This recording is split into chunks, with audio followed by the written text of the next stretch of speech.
दोस्तों ये एक ऐसी वीडियो है जो 5 लाख से भी ज़्यादा लोगों ने अलग अलग सोशल मीडिया हैंडल पर शेयर की। और यहाँ पर सबसे इम्पोर्टेंट बात यहाँ पर ये है कि जब यहाँ से ये थार निकल कर आ रही थी इस रोवर से, तो खासकर वो लोग जो कि थार को बहुत पसंद करते हैं, आप लोगों ने देखा होगा बहुत सारे लोग जो हैं वो थार को एक तरीके से अपनी, कई सारे लोग ड्रीम कार भी लेकर चलते हैं। तो उसमें लोगों ने इसको भर भर कर फिर प्यार दिखाया इस पर्टिकुलर पोस्ट को।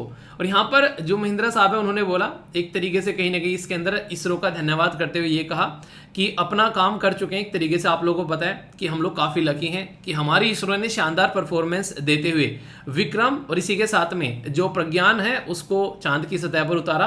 अब थार को उतारने की बारी की जा रही है, यानी कि वो तो अपना काम कर चुके हैं, अब यहाँ पर थार पहुंचेगी चांद की सतह के ऊपर। आप लोगों को पता होगा, मैंने आप लोगों से डिस्कस भी किया था कि फिलहाल जो है हमारा रोवर प्रज्ञान जो है वो जिस पर्टिकुलर पर्पज के लिए भेजा गया था वो टास्क उसने कंप्लीट कर लिया है। तो congratulations to all of you. अब वो स्लीपिंग मोड में चला गया है। अब स्लीपिंग मोड जो है वो 23 सितंबर इसी महीने की जब यहाँ पर फिर से रोशनी आएगी तब उसके जो सोलर पैनल है वो वहाँ पर बेसिकली काम करने स्टार्ट करेंगे। उसके बाद में फिर वो चीज़ें जो हैं वो ओपन होगी और फिर से देखने वाली बात है कि क्या रोवर जो है वो काम कर पाता है। इसरो ने साफ साफ बोला है कि अगर काम कर पाता है तो बड़ी अच्छी बात है, क्योंकि टेम्परेचर काफ़ी ज़्यादा माइनस में जाएगा, उसकी वजह से उसके जो फंक्शन है हो सकता है कि वो निष्क्रिय हो जाए, काम न करें। पर लेकिन अगर फिर से काम करता है तो ये बहुत ही एक अच्छी बात होगी हमारे लिए। और दूसरा, अगर काम नहीं भी करता है तो अब हमारी एक छाप हो गया वहाँ पर कि इसरो का एक पर्टिकुलर प्रोडक्ट जो है वो चांद पर है। तो कभी भी अगर कोई भी मिशन चांद पर जाएगा तो वहाँ पर हमेशा हमारे पदचिन्ह जो है वो चंद्रमा की सतह पर पाएगा। जिस पर्पज के लिए भेजा गया था वो पर्पज जो है हमारा रोवर कंप्लीट कर चुका है। तो ये काफ़ी शानदार बात यहाँ पर देखने को मिली। तो आप लोगों की सबसे फेवरेट कार कौन सी है अगर आप लोगों से पूछा जाए तो ये पोस्ट जो है इतनी ज़्यादा शेयर की गई, मैंने कहा ये देखो शानदार वे में दोनों चीज़ें कनेक्ट हो गई। लोगों की थार के लिए प्यार और चंद्रमा के लिए लोगों का जो जुनून, दोनों एक साथ में कनेक्ट हो गई और फिर रिजल्ट आया ये निकल कर। ठीक है, तो ये काफ़ी अच्छा लगा मुझे। बाकी आप लोगों की क्या राय बताएगा। आज का डिस्कशन काफी शानदार रहने वाला है। 4 सितंबर है और 4 सितंबर एक नया दिन है, खासकर एक नए सप्ताह की शुरुआत करता है।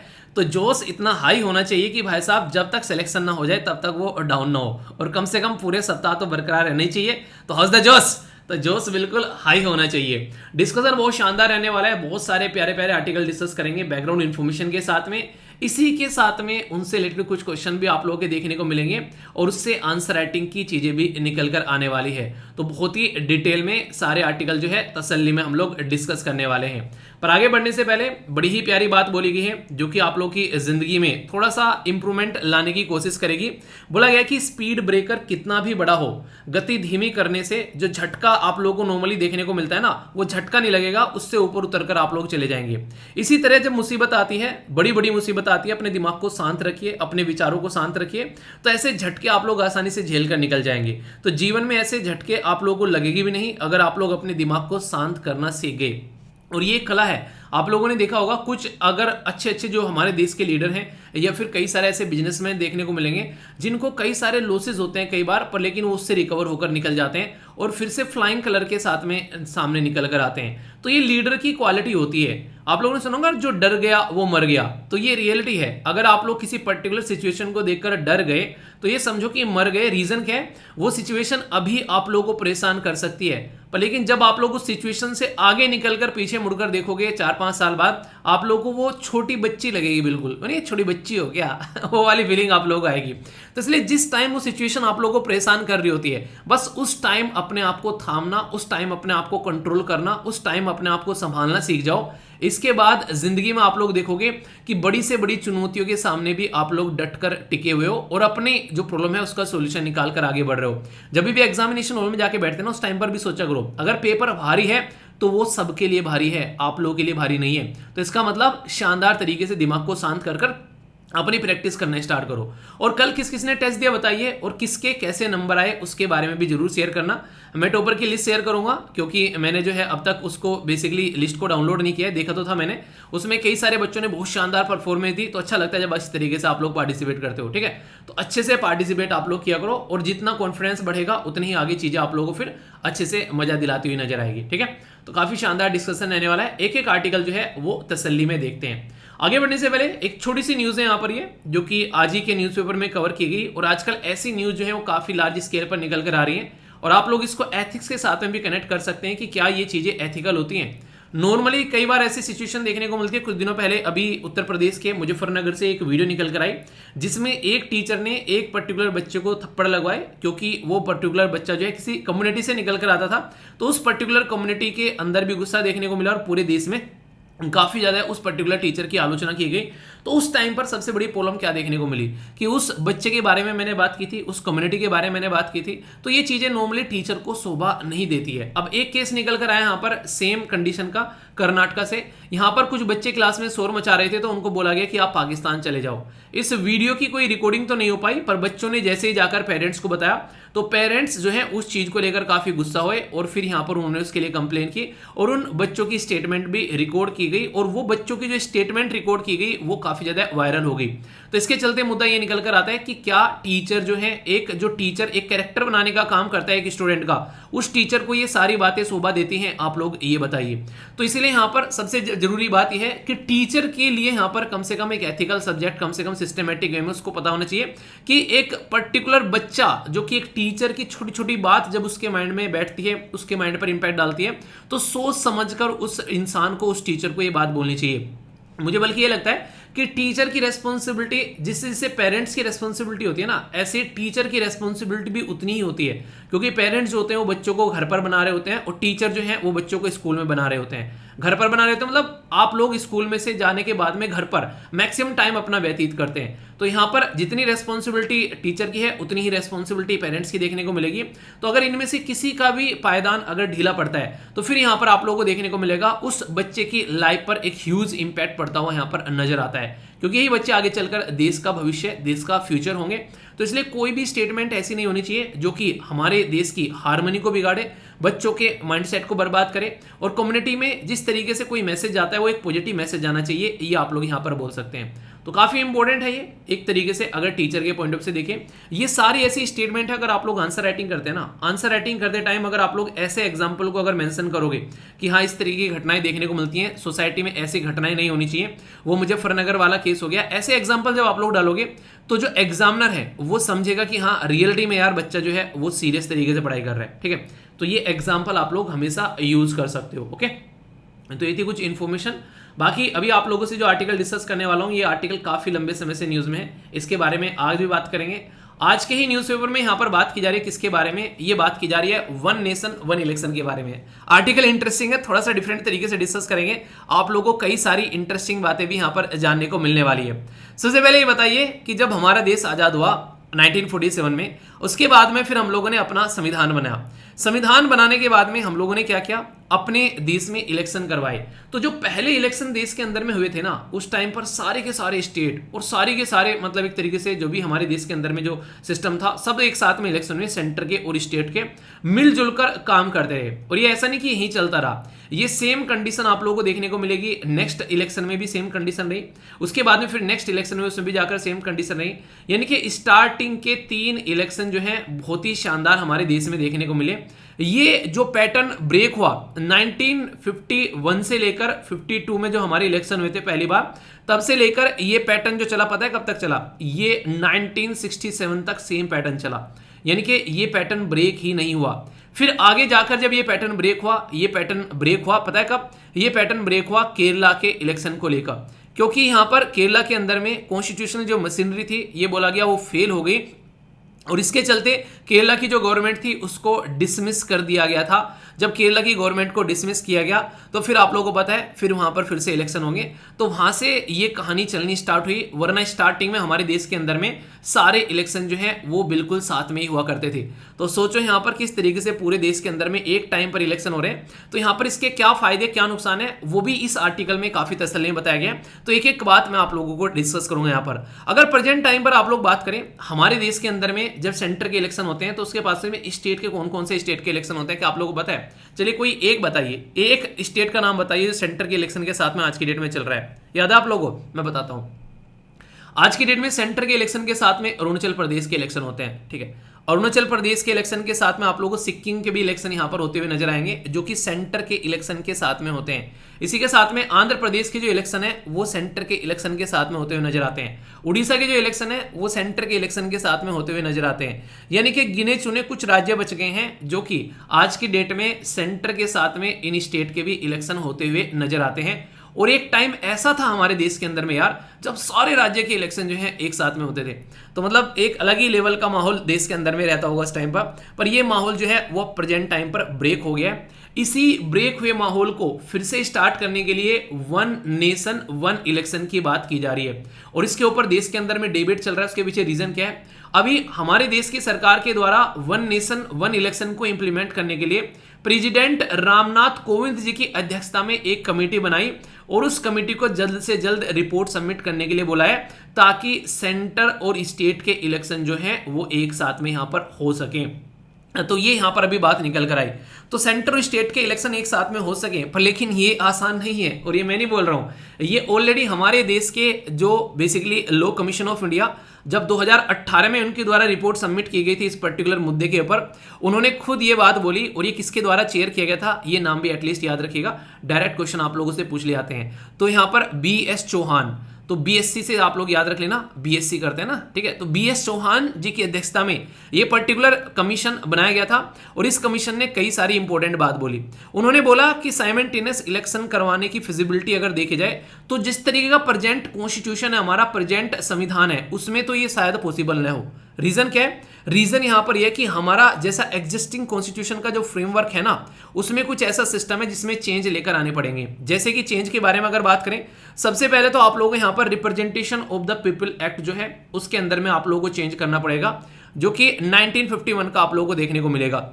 इसी के साथ में जो rule of procedure of Lok Sabha और स्टेट असेंबली के आप लोगों को देखने को मिलते हैं, उसके अंदर में आप लोगों को चेंज करना पड़ेगा कि किस तरीके से इलेक्शन जो है वो आप लोगों को कंडक्ट कराने हैं, क्योंकि ये भी आसान नहीं है। इसी के साथ में आप लोगों को पता है आर्टिकल 83 यहां पर जब बात करते हैं लोकसभा इलेक्शन के बारे में, और आर्टिकल 172 जब हम लोग बात करते हैं बेसिकली असेंबली के इलेक्शन के बारे में, तो वहां पर भी बातें बोली गई कि इनका टेन्योर क्या होना चाहिए और किस तरीके से यहां पर ये काम करेगी। 5 साल में यहां पर ये काम करेगी, पर 5 साल से पहले अगर डिसोल्व हो जाए आर्टिकल 356 का इस्तेमाल कर तो फिर दिक्कत देखने को मिलेगी। तो इनमें भी आप लोगों को चेंज करना पड़ेगा, और ये सारी चीजें अगर हो भी जाती हैं, अमेंडमेंट आप लोग कर भी देते हो, तो ये ऐसा संशोधन है जिसको आप लोगों को पार्लियामेंट के अंदर में पास कराने के लिए देश में 50% राज्यों से परमिशन लेनी पड़ेगी, और ये परमिशन देने के लिए बहुत सारे राज्य तो ऑलरेडी मनाही कर चुके हैं। जैसे अभी देखो आज ही के न्यूज़पेपर में देखने को मिलेगा कि वन नेशन वन पोल, ये एक तरीके से फेडरलिज्म यानी कि संघवाद के ढांचे को ढंग से इंप्लीमेंट नहीं करता है। ये यहां पर तमिलनाडु के जो बेसिकली चीफ मिनिस्टर साहब हैं उन्होंने बोला। आप लोगों ने अगर अपनी जो लक्ष्मीकांत किताब अगर आप लोगों ने उठाकर पढ़ी है, उसमें देखा होगा कई सारे कमीशन और कई सारी कमिटीज ऐसी बनाई गई थी कई सारे राज्य के द्वारा पहले भी, कि कैसे हम लोग को देश के अंदर में इन चीजों को लेकर चलना है। उसमें यहां पर आप लोगों को अगर ध्यान होगा तो उसमें कुछ ऐसे सिस्टम थे जिसमें ये बातें बोली गई थी कि देश के अंदर में फेडरलिज्म सिस्टम को कैसे लेकर चलना है, तो अलग से उसके बारे में बातें लिखी गई है। आप लोगों को याद होगा, अगर आप लोगों ने पॉलिटिकल लेक्चर भी देखे, मैंने जो सारे पॉलिटिकल लेक्चर पढ़ा रखे हैं, तो उसमें ये बातें काफी तसल्ली से डिस्कस की है। थोड़ा सा मैं आप लोगों को इसका आइडिया भी देता हूं ताकि आप लोगों के माइंड में इसको लेकर थोड़ी सी क्लैरिटी और आ जाए, ठीक है। क्योंकि आप लोगों को पता है हमारी कंट्री में सबसे जो खतरनाक चीज होती है वो पता है क्या होता है, वो होता है सेंटर और स्टेट के इलेक्शन, ठीक है। क्योंकि सेंटर और स्टेट के जो इलेक्शन है वो जब साथ में होते हैं तो यहां पर ये सबसे बड़ा निकल कर आता है कि एक तरीके से देश को बहुत ज्यादा फायदा देखने को मिलेगा। पर लेकिन इसी के साथ में सबसे इंपॉर्टेंट बात ये भी आप लोगों को देखने को मिलती है इलेक्शन के साथ साथ में कि सेंटर और स्टेट के रिलेशन के बारे में बातें की जाती है। यानी कि सेंटर स्टेट के इलेक्शन तो अपनी जगह पर, लेकिन सेंटर और स्टेट के रिलेशन भी एक तरीके से बहुत ही इंपॉर्टेंस यहां पर रखते हैं। अगर वो एक साथ में नहीं होता है तो भी दिक्कत यहां पर देखने को मिलती है। तो इसी के चलते आप लोगों को मैं कुछ बातें बताने जा रहा हूं जो थोड़ा सा आप लोगों को ध्यान से सुनिए, और यहां से भी आप लोगों के क्वेश्चन बनते हैं जिससे आप लोगों के टाइम टू टाइम एग्जाम में क्वेश्चन पूछे जा चुके हैं इसके बारे में, ठीक है। तो क्या है टॉपिक, आप लोग इसको थोड़ा सा सुनिएगा ध्यान से। सबसे बड़ी बात यहां पर यह है, मैं आप लोगों को बताना चाह रहा था, जो वो है हमारे देश के अंदर में कई सारे कमीशन और कई सारी कमेटी बनाई गई जो सेंटर और स्टेट के रिलेशन के बारे में बात करती है। जैसे सबसे पहले एडमिनिस्ट्रेटिव रिफॉर्म कमीशन, जिसको आप लोग ARC बोलते हो। ARC जो हमारे देश में आप लोगों को देखने को मिलता था, ये 1966 में लेकर आया गया। इसमें कई सारी बातें बोली गई कि सेंटर और स्टेट के रिलेशन को लेकर हम लोग को कैसे चलना चाहिए। इसमें जैसे कि यहाँ पर इंटर स्टेट काउंसिल के बारे में बात की, आप लोगों को पता है ना, आर्टिकल 263, ठीक है। तो इसके बारे में आप लोगों को याद होगा। इसी के साथ में यहाँ पर जो बात की जा रही कि कैसे सेंटर के ऊपर डिपेंडेंसी स्टेट की रिड्यूस करनी है, उसके बारे में भी कई सारी बातें यहाँ पर की गई। तो बहुत ही इंपॉर्टेंट चीजें आप लोगों को यहाँ पर ये देखने को मिलती हैं, ठीक है। तो इनके बारे में आप लोगों को पता होना चाहिए, ये बहुत ही इंपॉर्टेंट चीजें यहां से निकल कर आई। इसके साथ में जो नेक्स्ट आप लोगों को यहां पर देखने को मिला था, अलग अलग राज्य ने अपने अपने यहां पर, जैसे अनंतपुर साहिब रिजोल्यूशन लेकर आया गया था, यहां पर ये लेकर आया गया था 1973 में। इसने भी बोला कि स्टेट को फेडरलिज्म का दर्जा देते हुए यहां पर यूनियन शब्द को यहां पर जो है इसके ऊपर बात की गई सारों ने। जैसे वेस्ट बंगाल, ये मेमोरेंडम आप लोगों को देखने को मिला था, यह आया था 1977 में, ठीक है। इसी के साथ में राजमन्नार कमीशन आप लोगों को 1969 में यहां पर देखने को मिला था। इन्होंने सबने फोकस दिया था कि सेंटर जो है वो अपनी ताकत को थोड़ा कम करे और स्टेट की ताकत को बढ़ाए, ताकि फेडरलिज्म का कॉन्सेप्ट जो है वो सामने निकल कर आए। और इसमें ये सारी बातें आप लोगों को टाइम टू टाइम यहाँ पर देखने को मिली, ठीक है। तो इसके चलते बात की जाती है कि इसके ऊपर काम करना चाहिए, नहीं तो चीजें जो है वो ढंग से नहीं चलेगी, क्योंकि सेंटर और स्टेट जब तक मिलकर साथ में काम नहीं करेंगे तब तक सही से चीजें निकल कर नहीं आएगी। राजमन्नार कमीशन तमिलनाडु के द्वारा लेकर आया गया था। उसमें तो बोला उन्होंने कि यहाँ पर कहीं ना कहीं एक तरीके से फेडरलिज्म का सिस्टम फॉलो करना चाहिए और यूनियन को साइड में रख देना चाहिए। इसके बारे में यहाँ पर बातें की जाती हैं। तो ये सारी चीजें निकल कर आती है, तो समझ सकते हैं आप लोग यहाँ पर कि ये कोई वैसा मुद्दा नहीं है जो कि बहुत ही एक नॉर्मल मुद्दा है, ठीक है। तो इसको लेकर साथ में चलने की बात की जाती है। तो यहाँ पर क्या क्या बातें हैं, कुछ और बेसिक बैकग्राउंड की इन्फॉर्मेशन आप लोगों को पता होना चाहिए। जैसे मैंने बताया 50% के करीब राज्यों को यहाँ पर काम करना पड़ेगा, पर लेकिन यहाँ पर बोला अगर ये सारी चेंजेस हम लोग कर पाते हैं तो बहुत सारी मनी हम लोग सेव कर पाएंगे, जो कि टैक्स पेयर की मनी है। क्योंकि हमारे देश के अंदर में जितना पैसा खर्च होता है, आप लोगों को यकीन नहीं होगा, यूएसए में भी इतना पैसा इलेक्शन में खर्च नहीं होता है, और हम लोग बोलते हैं कि हम लोग गरीब देश हैं, समझ रहे हैं हम लोग तो मनी हम लोग सेव कर पाएंगे। सबसे बड़ी बात क्या है कि इतनी सारी, सबसे बड़ी बात है कि टाइम टू टाइम हम लोग को सिक्योरिटी फोर्स लगानी पड़ती है, ठीक है। गवर्नमेंट को अपनी पॉलिसीज रोकनी पड़ती है। इसी के साथ में एडमिनिस्ट्रेटिव फोकस जो है वो हट जाता है डेवलपमेंट का, इलेक्शन पर चला जाता है। क्योंकि आप लोगों को पता है बड़े बड़े लीडर जो है हमारे देश के अंदर में, इवन प्राइम मिनिस्टर हो गए, चीफ मिनिस्टर हो गए, वो दूसरे राज्य में अपने इलेक्शन के प्रमोशन करने पहुंच जाते हैं। तो इससे क्या होता है, अपना खुद का एरिया जो उनका काम है उसको छोड़कर वो इलेक्शन में लग जाते हैं, जो कि एक गलत काम देखने को मिलता है। साइमल्टेनियस इलेक्शन अगर रहेंगे तो ये चीजें यहाँ पर नहीं देखने को मिलेगी। तो ये सिस्टम यहाँ पर बोला गया। इसी के साथ में जो सबसे इंपॉर्टेंट बात है, 1999 के अंदर भी आप लोगों को यहां पर ये चीजें देखने को मिली। जो लॉ कमीशन इंडिया उस टाइम पर बीपी जीवन रेड्डी साहब के द्वारा हेड किया गया था, इनके द्वारा भी बोला कि साइमल्टेनियस इलेक्शन जो है वो देश के अंदर में होने चाहिए। क्योंकि ऐसी चीज नहीं है जो कभी नहीं हुई, हमारे देश में ऑलरेडी यहां पर 3 साइमल्टेनियस इलेक्शन ही हुए थे देश में, अगर देखा जाए तो। इसके लिए इन्होंने बोला कि हम लोग को प्रॉपर सिस्टमेटिक वे में चीजों को चेंज करना चाहिए, ताकि इसको थोड़ा सा आसान बनाया जा सके। पर लेकिन सबसे इंपॉर्टेंट मुद्दा क्या निकल कर आता है, जो लोग इसको अपोज कर रहे हैं, जैसे मैंने अभी यहां पर बताया, जो लोग उसको अपोज कर रहे हैं वो क्या बोल रहे हैं कि साइमल्टेनियस इलेक्शन अगर होते हैं तो फेडरलिज्म का कॉन्सेप्ट जो है वो और ज्यादा कम होता हुआ यहां पर नजर आएगा। रीजन क्या है, हम लोग 1 नेशन 1 इलेक्शन के बारे में बात करें, यानी कि फेडरलिज्म का सिस्टम जो संघवाद का ढांचा है उसके बारे में हम लोग बात ही नहीं कर रहे हैं। तो सबसे बड़ी बात यहां पर ये देखने को मिल रही है। दूसरा, हमारे देश के अंदर में ऑलरेडी आर्टिकल 1 के अंदर में जब आप लोग जाते हो तो वहां पर फेडरलिज्म नहीं लिखा हुआ है, वहां पर लिखा हुआ है यूनियन ऑफ द स्टेट। तो यूनियन ऑफ द स्टेट का कॉन्सेप्ट भी आप लोगों का यहां पर ढीला पड़ता हुआ नजर आएगा। ये बातें यहां पर बोली गई है, फेडरलिज्म का concept, union of the state का कॉन्सेप्ट आप लोगों को यहां पर ढीला पड़ता हुआ नजर आएगा। और इसी के साथ में अगर आप लोग देखते हैं आज की डेट में, जब यहां पर आप लोग इस तरीके से बार बार इलेक्शन करवाते हो तो वोटर को एक मौका मिलता है कि वो अगर सरकार से खुश नहीं है तो वो अपनी नाराजगी जता सकते हैं, वरना 5 साल तक उनके पास में कोई भी ऐसी अपॉर्चुनिटी नहीं होगी कि वो अपनी नाराजगी यहां पर दिखा पाए। तो ये कंडीशन यहां पर बोली जाती है। और यहां पर इसी के चलते सबसे बड़ी बात यह कि यहां पर जो अगर वोटर को अगर ये मौका मिल रहा है तो कहीं ना कहीं वोटर और ज्यादा एजुकेटेड होते हैं और ज्यादा जागरूक होते हैं इस पर्टिकुलर मुद्दे को लेकर। जब बार बार इलेक्शन की बात होती है, 5 साल में एक बार इलेक्शन होगा, तो ये देखने को नहीं मिलेगा। तो कई सारे प्रोज एंड कॉन्स सब गिनाते हैं यहां पर, तो सारी बातें अपनी जगह। पर हाँ, ये है कि एक बुद्धा वाला पाथ यहां पर निकालना पड़ेगा, सारी चीजों को ध्यान में रखते हुए कि सॉल्यूशन क्या होना चाहिए। और उसी के लिए यहाँ पर ये कमेटी बनाई जा रही है, बेसिकली रामनाथ कोविंद जी की अध्यक्षता में। अब देखने वाली बात है कि ये क्या रिजल्ट निकाल कर लेकर आती है, और फिर क्या इसके लिए कॉन्स्टिट्यूशन में अमेंडमेंट किया जाता है, और क्या कॉन्स्टिट्यूशन में अमेंडमेंट करने के बाद में इसको इंप्लीमेंट किया जाता है, जो कि नेक्स्ट इलेक्शन हमारे देश में होने वाले हैं 2024 में। ठीक है, तो 2024 के इलेक्शन में अगर ये इंप्लीमेंट होता है तो तब देखने वाली बात होगी कि क्या रिजल्ट निकल कर आता है। ठीक है, तो अगर ऐसा होता है या फिर होना चाहिए या फिर नहीं होना चाहिए, अगर कोई इंटरव्यूअर आप लोगों से क्वेश्चन पूछ ले तो आप लोग उसके अंदर क्या बोलोगे कि ये सही है या फिर गलत है, तो कैसे एक्सप्लेन करोगे, अब आप लोग अच्छे से बता सकते हो। ठीक है, तो ऐसा मुद्दा है। देखो यार, रेगुलरली आप लोगों को न्यूज में देखने को मिलेगा, अलग अलग आर्टिकल इसके ऊपर छापे जा रहे हैं, तो कहना एक बार तसल्ली में बैठकर आप लोग इसको ढंग से समझ लें तो सारे डाउट आप लोग के दूर हो जाएंगे।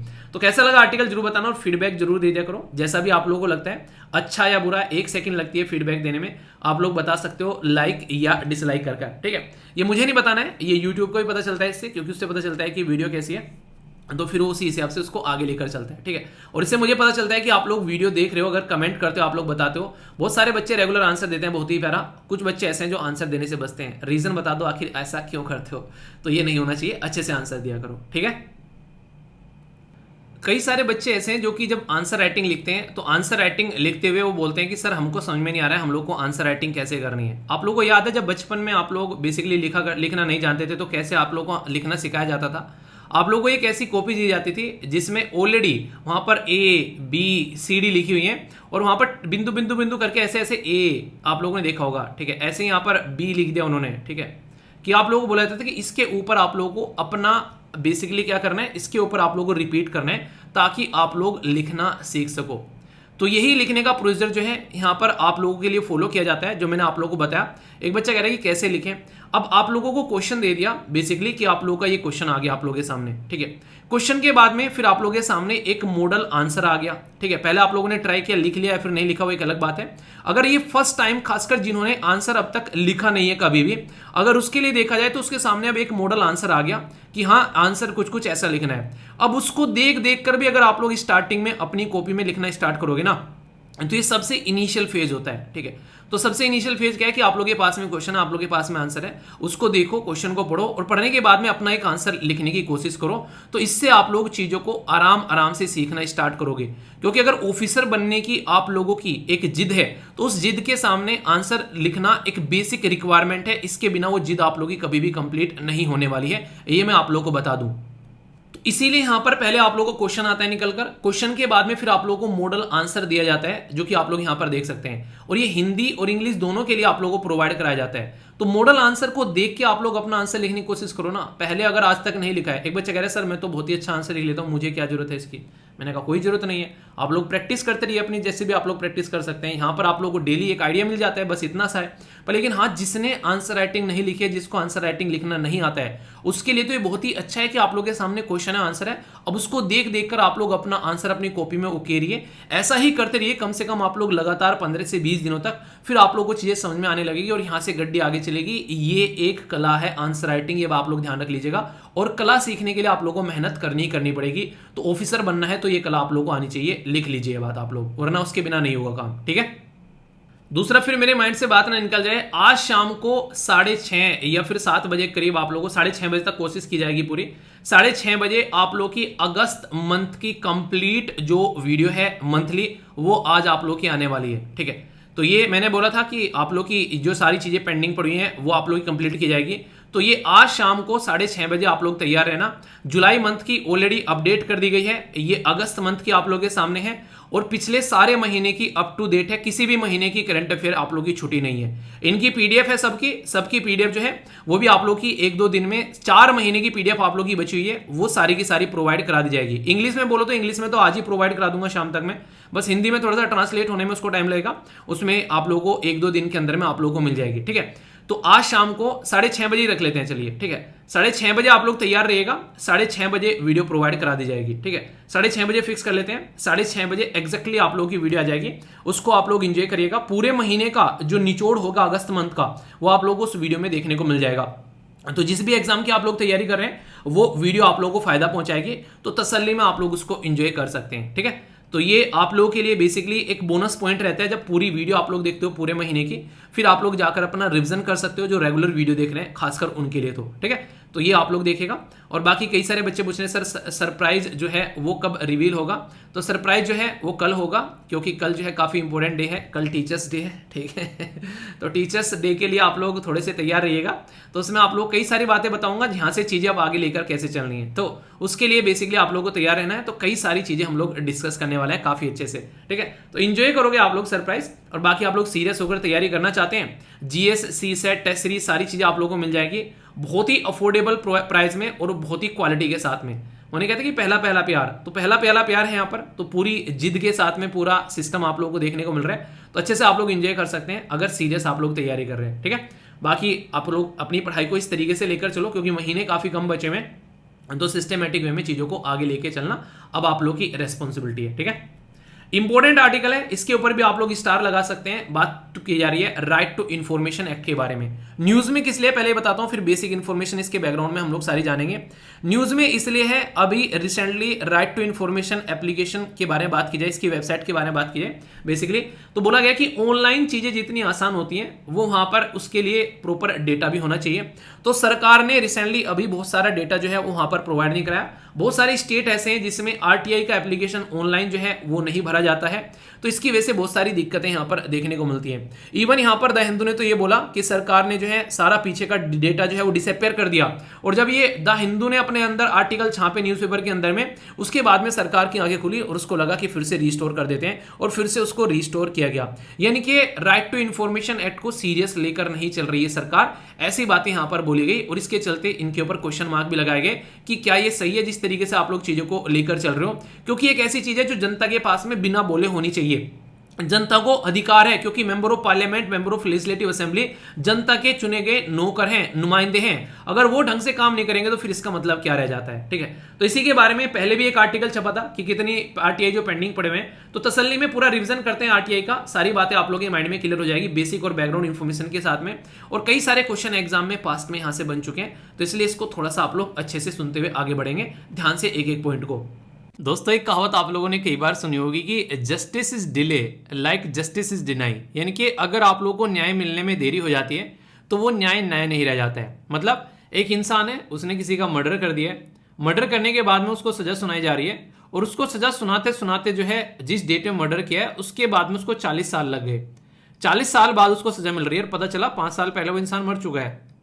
तो फिर क्या मतलब है इस चीज का, तो इसका कोई मतलब रह नहीं जाता है। तो इसीलिए कहते हैं जस्टिस जो डिले होता है इसका मतलब तो मतलब मिला ही नहीं है। तो इसलिए कहते हैं कि टाइम पर जस्टिस मिलना ये अपने आप में काफी बड़ी बात है। तो ऐसे ही यहां पर बात करें, आप लोग को इन्फॉर्मेशन मांगने जा रहे हैं, आप लोगों से इन्फॉर्मेशन की जरूरत है। तो हमारे देश में एक कानून है जिसको बोलते हैं आरटीआई। आरटीआई बोले तो राइट टू इन्फॉर्मेशन, यानी कि आप लोगों का अधिकार है कि आप लोगों को ये इन्फॉर्मेशन मिले। इसके लिए हमारे देश में एक प्रॉपर कानून भी बनाया गया है। ये काफी बड़ी बात है अपने आप में कि एक कानून बनाना पड़ा लोगों को इन्फॉर्मेशन लेने के लिए। मतलब नॉर्मली तो गवर्नमेंट की रेस्पॉन्सिबिलिटी होनी चाहिए ना, कि कुछ भी है तो गवर्नमेंट को रेस्पॉन्सिबिली लोगों तक ये इन्फॉर्मेशन पहुंचानी चाहिए कि भाई साहब आप लोगों का अधिकार है, आप लोगों को तो इन्फॉर्मेशन मिलनी चाहिए। पर लेकिन गवर्नमेंट से जबरदस्ती लोगों को इन्फॉर्मेशन लेनी पड़ती है, तो ये आप लोग याद रखिएगा। तो ये फंडामेंटल राइट हो जाते हैं। इंटरेस्टिंग क्वेश्चन पूछूंगा, बड़ा ही प्यारा सा क्वेश्चन है। हालांकि ऐसे क्वेश्चन अगर आप लोग देखोगे, आप लोगों को जनरली स्टेट पीसीएस के अंदर और यूपीएससी के अंदर देखने को मिल जाते हैं स्टेटमेंट के तौर पर भी, ठीक है। बात की जा रही है कि राइट टू इंफॉर्मेशन जो एक्ट है ना, जो कॉन्स्टिट्यूशन के अंदर आप लोगों को देखने को मिलता है, तो यहाँ पर हमारे संविधान राइट टू इंफॉर्मेशन जो एक्ट है यहाँ पर बेसिकली कॉन्स्टिट्यूशन के अंदर, मतलब कानून है ये, पर लेकिन कॉन्स्टिट्यूशन के अंदर आप लोगों को यहाँ पर इससे रिलेटेड कौन से आर्टिकल देखने को मिलते हैं ये आप लोगों को बताना है, ठीक है। याद रखिएगा किस आर्टिकल के तहत आता है। 2 आर्टिकल है। एक तो आर्टिकल आप लोगों को पहले तो फंडामेंटल राइट में जाओ आप लोग पार्ट 3 में, तो वहां पर आप लोगों के लिए आर्टिकल 12 से लेके अनुच्छेद 12 से लेके अनुच्छेद 35 यानी कि आर्टिकल 35 तक का आप लोगों को देखने को मिलेगा। अब इंटरेस्टिंग चीज क्या है यहाँ पर, वो ये है कि आर्टिकल 19 जो है ना वो किस बारे में बात करता है, याद आ रहा है कुछ, वो राइट टू फ्रीडम के बारे में बात करता है। तो right to freedom of speech and expression article 19 का फर्स्ट जो आप लोगों को देखने को मिलेगा उसके अंदर आप लोगों के लिए निकल कर आता है। और इसी के साथ में right to freedom of expression तो बात कर ली आर्टिकल 19 में, आप लोग अपनी लाइफ को अच्छे से एंजॉय कैसे कर सकते हो, यानी कि आपकी पर्सनल लिबर्टी, आप लोगों की लाइफ जो है उसके बारे में बात करें तो आर्टिकल 21 वो कब होगा, जब आप लोग किसी चीज के बारे में इंफॉर्मेशन मिले। तो यहां पर बोला गया कि राइट टू इंफॉर्मेशन जो है उसके बारे में अगर बात करें वो फंडामेंटल राइट में इंक्लूड नहीं है, पर लेकिन ये प्रोटेक्ट किया जाता है यहां पर इन 2 आर्टिकल के द्वारा, ठीक है। यानी कि हमारे संविधान के अंदर इंक्लूड नहीं है राइट टू इंफॉर्मेशन, याद रखना। जब आप लोग अपने जो आर्टिकल पढ़ोगे जाकर फंडामेंटल राइट में, तो वहां पर देखने को नहीं मिलेगा। पार्ट 3 में जाओगे ना, फंडामेंटल राइट लिखे हुए आर्टिकल 12 से लेकर आर्टिकल 35 तक का, उसके अंदर में कहीं भी आप लोगों को राइट टू इन्फॉर्मेशन नहीं देखने को मिलेगा। वहां पर राइट टू इक्वलिटी है, राइट टू फ्रीडम है, राइट अगेंस्ट एक्सप्लॉयटेशन है, राइट टू जो बेसिकली फ्रीडम ऑफ रिलीजन है जो भी बताया था, कल्चर के राइट है आर्टिकल 19 और 30 के अंदर में, राइट जो कॉन्स्टिट्यूशनल रेमेडीज है आर्टिकल 32 में, राइट टू जो मैंने अभी इक्वलिटी बताया आर्टिकल 14 से लेके 18 तक का है, राइट टू फ्रीडम आप लोगों को 19 से लेके 22 तक देखने को मिलेगी, राइट अगेंस्ट एक्सप्लॉयटेशन खासकर जिसमें कई बार फोकस करता हूं 23, 24 में क्या आता है बताओ जरा बड़ा ही प्यारा सा आर्टिकल है वो, ठीक है। तो बच्चों को कैसे चाइल्ड लेबर से बचाना है उसके ऊपर फोकस करता है, ठीक है। आप लोगों को ये बताना है कल्चर के राइट कौन कौन से आर्टिकल में, तो यहां पर कहीं भी उस पार्ट 3 के अंदर में ये नहीं लिखा हुआ है कि राइट टू इंफॉर्मेशन जो है वो एक फंडामेंटल राइट है, लेकिन फिर भी इसको यहां पर पावर दे रखी है कि प्रोटेक्ट किया जाएगा कि अगर किसी को इन्फॉर्मेशन चाहिए तो भाई साहब उस तक वो इन्फॉर्मेशन पहुंचनी चाहिए। तो इसलिए यहां पर कहते हैं कि not included as a fundamental right in constitution, ठीक है। It protects the fundamental rights, एक तरीके से फ्रीडम ऑफ एक्सप्रेशन उसको यहां पर प्रोटेक्ट करता हुआ ये आप लोगों को नजर आएगा। तो ये एक इंपॉर्टेंट चीज है जो आप लोग याद रखिएगा। ये कब का राइट है, अगर कोई आप लोगों से पूछ बैठे, ये काफी इंटरेस्टिंग क्वेश्चन मुझे हमेशा याद आ जाता है। राजस्थान पीसीएस के अंदर में यहाँ पर ये प्रीलिम्स के अंदर क्वेश्चन पूछा गया था, ठीक है, और यूपीएससी के अंदर भी यहाँ पर क्वेश्चन पूछा जा चुका है। उन्होंने क्या पूछा था कि ये जो आर्टिकल है ये बेसिकली ये जो बेसिकली कानून है बनाया किस दिन गया था, इनेक्ट कब किया गया था, तो उसके लिए डेट पूछ ली गई। तो 15 जून 2015 में इसको बनाया गया, यानी कि डेट पूछ ली 15 जून, ठीक है। फिर पूछा यहाँ पर इसको असेंट कब मिली थी, यहाँ पर तो मिली थी 22 जून, ठीक है, 2005 में, ठीक है। फिर पूछा गया यहाँ पर कि बेसिकली यहाँ पर ये इंप्लीमेंट कब किया गया, तो यहां पर 12 अक्टूबर को इंप्लीमेंट किया गया। तो 15, 12, 22 ये डेट भी पूछ ली जाती है कई बार, अगर थोड़ा सा ज्यादा ही खुन्नस खाया हुआ इंसान को आ जाता है, ठीक है तो वो एक तरीके से गुस्सा निकालता है, बताओ क्या करेगा वो इनका। ये पूछे तो समझ में भी आ रहा है, कुछ अच्छी बातें पूछ रहे हैं, ऐसी ऐसी बातें पूछ लेता, क्या ही कर ले ऐसे इंसान का, ठीक है। चलिए जो भी है उसकी जिंदगी है, उसका काम है। हमारे देश में 2005 में आया, पर लेकिन क्या इससे पहले कोई ऐसा कानून नहीं था। तो याद रखिएगा ऑफिशियल सीक्रेट एक्ट बनाया गया था जिसको ओएसए आप लोग बोलते हो। वो जो एक्ट है वो बेसिकली आप लोगों को देखने को मिलेगा 1923 का, यानी कि अंग्रेजों के जमाने का जेलर है वो जो एक्ट बनाया गया था। तो पहले यहां पर ऐसा नहीं कि हमारे देश में कोई ऐसा कानून था ही नहीं, तो ऑफिशियल सीक्रेट एक्ट यहां पर फॉलो किया जाता था, ठीक है। हालांकि अभी recently right to information act को अमेंड किया गया जो कि 2019 में, तो अब अमेंडेड वर्जन आप लोगों को यहां पर देखने को मिलेगा। कई सारे लोग तो ये कह रहे हैं कि इनकी पावर छीन ली, बिल्कुल एक तरीके से नहीं, एक तरीके से इनका वधियाकरण कर दिया इस एक्ट का, यानी कि एक तरीके से इनके अंदर पावर ही नहीं रही है। तो ऐसी चीजें भी आप लोगों को देखने को मिलती है। पर लेकिन जो भी पावर है या फिर पावर नहीं है वो एक अलग बात है। अभी यहां पर ये बोला जा रहा है कि 3 लाख के करीब यहां पर काउंटिंग अगर बात करें, यहां पर जो आज के डेट में आरटीआई की जो प्ली पड़ी हैं लोगों की, यहां पर उनको इन्फॉर्मेशन नहीं मिल रही है, ये काफी ज्यादा खतरनाक है, जो कि सोचने के लिए मजबूर कर रहा है। क्यों?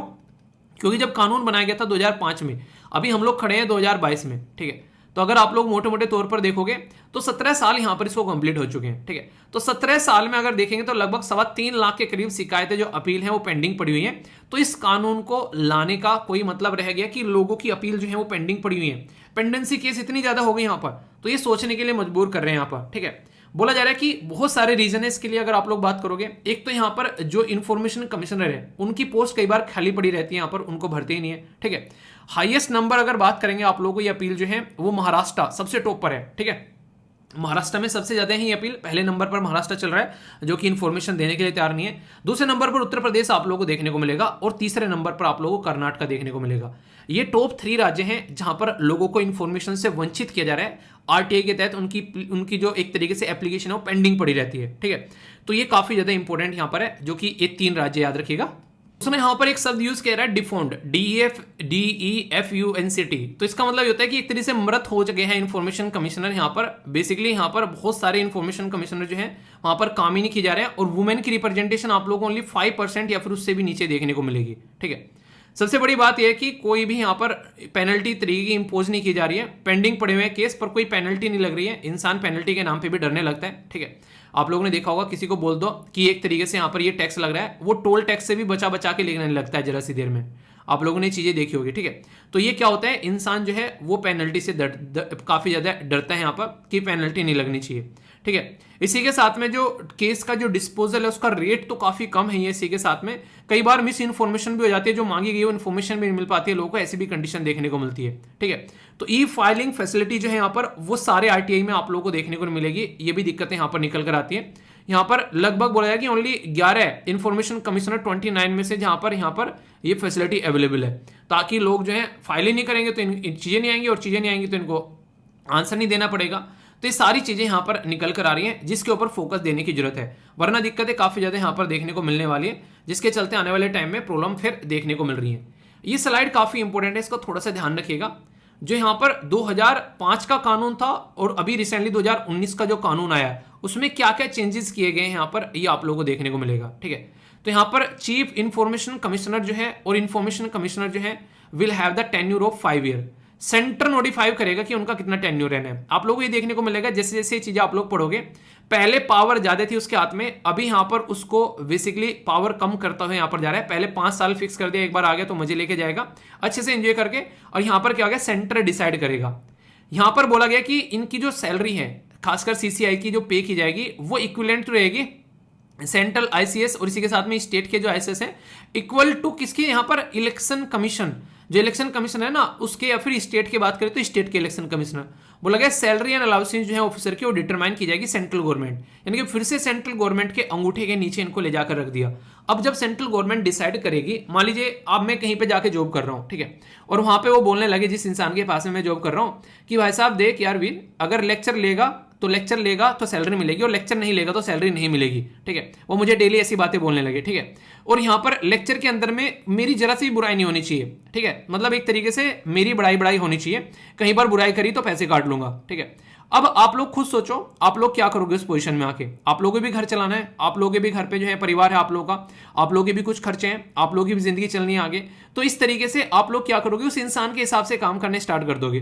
तो ये कंडीशन क्या होगी, कंडीशन यहाँ पर ही होगी कि एक इंडिपेंडेंसी जो होती है ना, वो नहीं यहाँ पर रह पाएगी। जैसे कि अभी मैं फिलहाल यहाँ पर बैठा हूँ, एक गवर्नमेंट के कानूनों को ध्यान में रखते हुए बस बाकी जो भी मेरे मन में आता है मैं वो एक्सप्लेन करता हूँ, अपने हिसाब से लेक्चर लेता हूँ, जिस टाइम आता है उस टाइम लेक्चर लेता हूँ। लेक्चर में कुछ ऊपर नीचे करना होता है, आगे पीछे कुछ लगाना होता है, वो अपने हिसाब से लगा लेता हूँ। मुझे किसी को कोई जवाब नहीं देना है। ठीक है, चाहिए 6 बजे लेकर आना है, 6:30 बजे, 7 बजे, मतलब मुझे किसी के प्रति कोई जवाबदेही नहीं है, मेरी खुद के प्रति जवाबदेही है कि हाँ मुझे 6 बजे लेकर आना है। मेरे से कोई पूछने के लिए बैठा है क्या, कोई मेरे सर पे कि मेरा बॉस बैठा हो वो बोलेगा कि नहीं आज के बाद में यहाँ पे पढ़ाना छुड़वा दूंगा, तो वो कंडीशन आप लोगों को नहीं देखने को मिलेगी।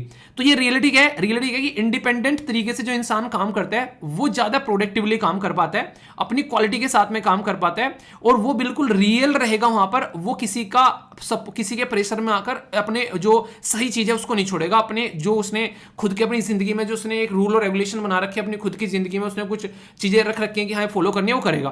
तो इस तरीके से आप लोग यहां पर इसको समझ सकते हैं। पेंशन की फैसिलिटी यहां पर अवेलेबल थी, वो भी यहां पर बेसिकली रिमूव कर दी, ऐसा यहां पर चीजें देखने को मिल रही है। तो कहने का मतलब ये कि कहानी खराब कर डाली यहां पर, एक पर्टिकुलर जो पोस्ट थी उनको बिल्कुल गवर्नमेंट के नीचे लेकर आ गए, तो इसके चलते काफी सारी दिक्कतें यहां पर देखने को मिलने लगी। इसीलिए बोला गया कि यहां पर ये बिल्कुल गलत है, ऐसे यहां पर चीजें नहीं होनी चाहिए। इसके बारे में पूरा एक चैप्टर कवर हो रहा है आप लोगों का पॉलिटिकल लक्ष्मीकांत का, अगर देखोगे। सेंट्रल इंफॉर्मेशन कमिश्नर 2005 में यहां पर लाया गया प्रॉपर में। मेंबर कौन रहते हैं, चीफ इंफॉर्मेशन कमिश्नर रहते हैं, और note more than 10 information commissioner, यानी कि आईसी जो है वो 10 से ज्यादा यहां पर नहीं रहेंगे। अपॉइंटमेंट जो की जाती है यहां पर ये प्रेसिडेंट के द्वारा की जाती है। इंटरेस्टिंग है, पर लेकिन प्रेसिडेंट अपने हिसाब से नहीं करते हैं, ऐसा नहीं कि अपने हिसाब से करेंगे प्रेसिडेंट साहिबा, यहां पर परमिशन लेनी पड़ेगी। परमिशन नहीं, एक काइंड ऑफ रिकमेंडेशन आएगी। प्राइम मिनिस्टर चेयरमैन रहेंगे, लीडर ऑफ अपोजिशन है लोकसभा वो रहेंगे, और यूनियन कैबिनेट मिनिस्टर जो कि यहां पर नॉमिनेट किया था प्राइम मिनिस्टर के द्वारा। तो सीधी सीधी बात है, 3 मेंबर की बॉडी रहेगी, अपोजिशन के लीडर रहेंगे। अपोजिशन की कौन सुन रहा है, जो प्राइम मिनिस्टर और यहां पर जो भी मिनिस्टर होंगे वो डिसाइड करेंगे, उसको अपॉइंट कर दिया जाएगा। तो ये आप लोगों को देखने को मिलेगा। इसलिए कई बार ये रहता है कि यहां पर गवर्नमेंट के खिलाफ जाने की हिम्मत ही नहीं रखते हैं, वो भी कंडीशन देखने को मिलती है। सेंट्रल गवर्नमेंट जो है उसके बारे में बात करें, यहां पर एक तरीके से वो डिसाइड करती है वैसे, पर प्रिस्क्राइब किया गया कि 65 ईयर की एज यहां पर बोला गया है। ठीक है, तो यहां पर जो भी अर्लियर हो यहां पर जो डिसाइड करे, या फिर 65 ईयर की age, not eligible to reappointment, ये भी कंडीशन आप लोगों को देखने को मिलेगी। तो ये सारी चीजें यहां से निकल कर आ रही है, तो आप लोगों के सामने है। कल को अगर क्वेश्चन पूछे कोई आप लोगों से तो कोई कंफ्यूजन नहीं होना चाहिए, और इवन प्रीलिम्स के क्वेश्चन भी आप लोगों से डिस्कस करूंगा। और यहां पर 2018 में यूपीएससी ने मेंस का भी क्वेश्चन आप लोगों से पूछ लिया गया। बोला गया कि right to information act is not all about the citizen empowerment alone, यानी कि ऐसा नहीं कि सिटीजन एम्पावरमेंट के लिए इट इसेंशियली एक तरीके से रीडिफाइन करता है द कॉन्सेप्ट ऑफ अकाउंटेबिलिटी। यानी कि आप लोग मेरे से पूछ रहे हैं कि सर डेली आपने बोला था कि वीडियो जो है 6 बजे लेकर आऊंगा, ठीक है, पर लेकिन कभी कभी जैसे आप लोगों ने देखा एक आध दिन जो है बीच में वीडियो थोड़ा लेट हो गई, तो उसके पीछे रीजन क्या है? तो मेरी अकाउंटेबिलिटी एक तरीके से आप लोगों के लिए होगी कि मैंने आप लोगों को बोला इस टाइम लेकर आऊंगा, पर लेकिन यार आज लेके नहीं आ पाया क्योंकि प्रोसेसिंग में जो है इतना ज्यादा टाइम लग गया कि मैंने सोचा ही नहीं था कितना टाइम लग जाएगा। मतलब 3.5 घंटे प्रोसेसिंग में लग जाना, तो ये अपने ही आप में मेरे हाथ की बात नहीं रही और ये पॉसिबल नहीं है कि मैं इसके आगे कुछ कर पाऊं। मेरा काम रहता है लेक्चर को रिकॉर्ड करना, मतलब पीपीटी तैयार होगी, उसके बाद में लेक्चर रिकॉर्ड हो गया, उसके बाद में डिकोड हो गया, और फिर लेक्चर अपलोड जब होगा, अब जैसे अपलोड करने स्टार्ट करूंगा मेरे हाथ में से कमांड चली जाएगी, ठीक है, फिर ये YouTube के हाथ में कमांड आ गई। अब YouTube इसको कैसे लेकर चल रहा है, तो वो चीजें आप लोगों को देखने को मिलेगी। इसीलिए कहता हूं मैं, आप लोग जब फीडबैक देते हो ना, उससे YouTube को ये चीजों का पता चलता रहता है कि ये चीजें कैसी हैं, अच्छी हैं या फिर बुरी हैं। तो इसलिए कहता हूं कि लाइक, डिसलाइक, कमेंट, शेयर, ये 4 तरीके हैं YouTube को अपनी बातें बताने के, तो इनको आप लोग यूज कर सकते हो ताकि YouTube को पता चले कि लेक्चर अच्छे हैं और वो फिर इसको अच्छे से ट्रीट करे। वरना कई बार तो बहुत सारी उल्टी सीधी हरकतें कर देता है, बहुतों को नोटिफिकेशन नहीं जाता है लेक्चर का। वो क्यों नहीं जाता है? क्योंकि लेक्चर के नोटिफिकेशन यूट्यूब किसको देगा? जो कि वीडियो को लाइक कर रहा है, तो इसका मतलब है कि इसको पसंद आ रही है, तो जो पसंद आ रही है तो उसी को तो नोटिफिकेशन भेजेगा। अब जो कोई लाइक नहीं कर रहा है उसको नोटिफिकेशन को भेजेगा क्योंकि इसको पसंद ही नहीं आ रही है। मतलब यूट्यूब का एक पैटर्न रहता है कि वो चीजें उसी को सेंड करता है जो इंसान जो उस चीज को पसंद करता है। तो इसका मतलब ये होगा कि अगर आप लोगों को चाहते हैं कि आप लोग नोटिफिकेशन चाहिए, तो ये काम आप लोग जरूर किया करो, और अगर ये नहीं करते हो तो फिर आप लोग टेलीग्राम पे कनेक्ट हो जाओ, वहां पर डायरेक्ट नोटिफिकेशन आप लोगों को मिल जाता है। तो ये चीजें आप लोग फॉलो करो, ठीक है। एक क्वेश्चन आप लोगों से यहाँ पर डिस्कस करूंगा, सेंट्रल इंफॉर्मेशन कमिश्नर को जो अपॉइंट किया जाता है, तो रिकमेंडेशन कमिटी में कौन कौन है यहाँ पर, तो करेक्ट स्टेटमेंट बतानी है। Prime minister, leader of opposition, union जो एक तरीके से कैबिनेट मिनिस्टर जो कि नॉमिनेटेड किए जाते हैं यहाँ पर प्रेसिडेंट के द्वारा। सही आंसर क्या है? ए में बोला गया 1 2, बी में बोला गया 2 3, सी में बोला गया 1 3, डी में बोला गया ऑल ऑफ द अबव। तो आप लोगों को जरा सा नहीं कहते एक डायलॉग है ऐसे करते हैं, जरा सा छू के निकल गया, ठीक है। तो यहाँ पे एक ऐसा ही क्वेश्चन है कि जरा सा छू के निकल गया, प्राइम मिनिस्टर की जगह प्रेसिडेंट लिख दिया। आप लोग खुद सोचो, ऐसी ऐसी गलतियां अगर थोड़ा सा भी क्वेश्चन पढ़ने में गलती कर दी तो हो गया काम। तो आंसर क्या हो गया? आंसर यहाँ पर ए हो गया। इसलिए कहता हूँ क्वेश्चन को ध्यान से पढ़ा करो, कई बार क्वेश्चन को ध्यान से न पढ़ना ये खामियाजा भुगतना पड़ जाता है, ठीक है। एक और इंटरेस्टिंग क्वेश्चन है, बात की जा रही है कि सेंट्रल इंफॉर्मेशन कमिश्नर के बारे में, तो बोला गया कि it is a statutory body, ठीक है। दूसरा बोला गया कि टेन्यूर जो है प्रिस्क्राइब किया जाता है सेंट्रल गवर्नमेंट के द्वारा अंटिल द अटेन की जाती है 65 एज विच इज ईजियर, ठीक, विच इज अर्लियर। ओनली जो मेंबर है are eligible to appointment as a chairman, ठीक है। तो सही आंसर क्या है? ओनली 1, ओनली 2, ऑल 3 या फिर नन ऑफ द अबव। तो सही आंसर आप लोगों को बताना है यहां पर, ठीक है। तो ये याद रखिएगा, क्वेश्चन आप लोगों से पूछा जा सकता है इस तरीके से भी। अभी मैंने आप लोगों को बताया, वीडियो को पॉज करके आंसर दे लिया करो मेरे दोस्त, ऐसा नहीं कि डायरेक्ट आंसर देख लेते हो, ठीक है।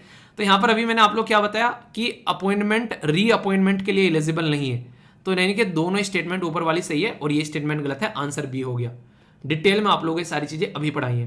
तो ये क्वेश्चन का आंसर भी देना, आंसर राइटिंग में आप लोग जितना अच्छे से पार्टिसिपेट करोगे उतना ही ज्यादा फायदा आप लोगों को देखने को मिलेगा।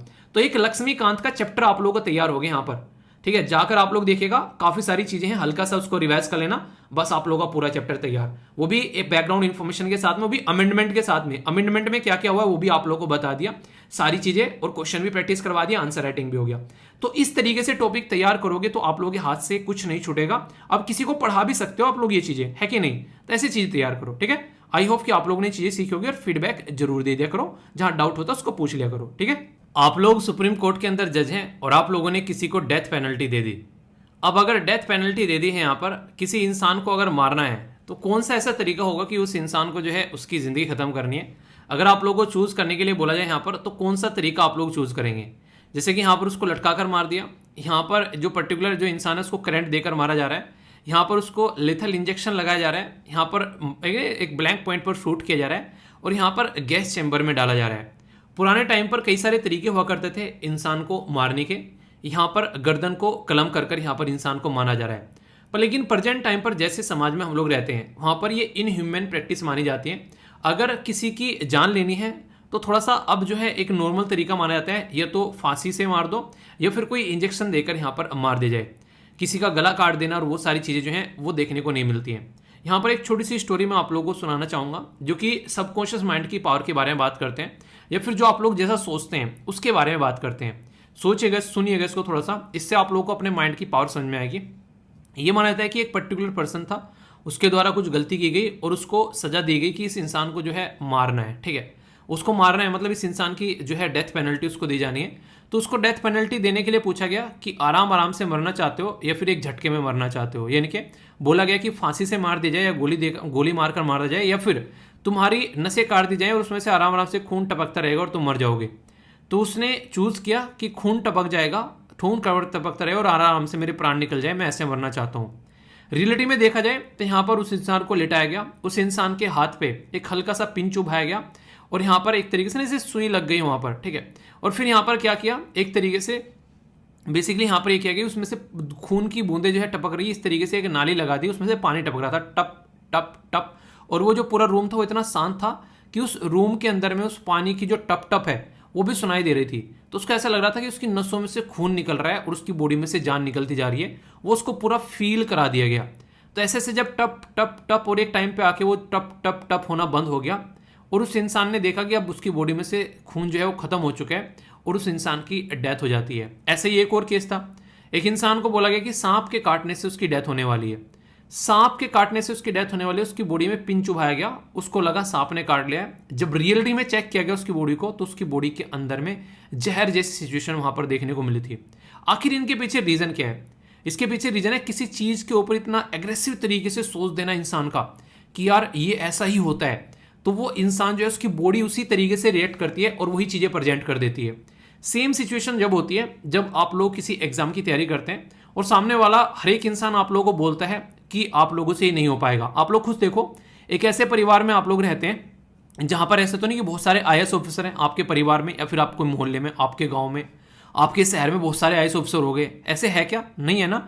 आप जिस परिवार में रहते हैं वहां पर कोई आईएएस ऑफिसर नहीं है तो आप लोगों को भी वो चीजें इंपॉसिबल सी लगने लगती है कि मतलब शायद यार सही कह रहे होंगे सारे लोग, तो आप लोगों का माइंड उसको एक्सेप्ट कर लेता है। सेम कंडीशन यहाँ पर डेथ पेनल्टी के टाइम पर देखने को मिलती है, उनका दिमाग उसको एक्सेप्ट कर लेता है और फिर उस इंसान की जो है वो डेथ हो जाती है। अगर वो ये माने ही ना कि हाँ जितना खून, वो ये सोचने लगे जितना खून यहाँ पर निकल रहा है उतना ही खून मेरी बॉडी के अंदर बनता जा रहा है, मेरी बॉडी बड़ी ताकतवर है, वो डेथ ही नहीं हो सकती। तो आप लोग खुद मान ले कि जो मैंने पढ़ा है, जो मैंने तैयारी की है, वो मुझे सिलेक्शन दिलाएगी, ना कि ये क्या सोच रहे हैं मुझे सिलेक्शन दिलाएगा, तो कोई दिक्कत ही नहीं है। तो इस तरीके से आप लोग समझ सकते हैं, ठीक है। तो अपने ऊपर ट्रस्ट रखो यार, ये सारी चीजें ट्रस्ट के ऊपर खेली जाती हैं। अगर आप लोग अपने ऊपर ट्रस्ट रखोगे कोई दिक्कत देखने को नहीं मिलेगी।